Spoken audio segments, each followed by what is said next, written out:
নমস্কার। বুদ্ধের উক্তি সুখী হওয়া। আমরা অসুখী হতে কেউ চাই না।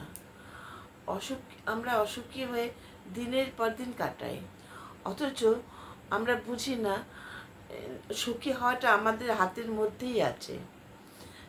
সুখী হওয়ার দুটো উপায় আছে। এক হচ্ছে আমরা আমাদের পরিস্থিতিটা পরিবর্তন করতে হবে, অর্থাৎ যে অবস্থায় আছি সেই অবস্থাটা পরিবর্তন করতে হবে।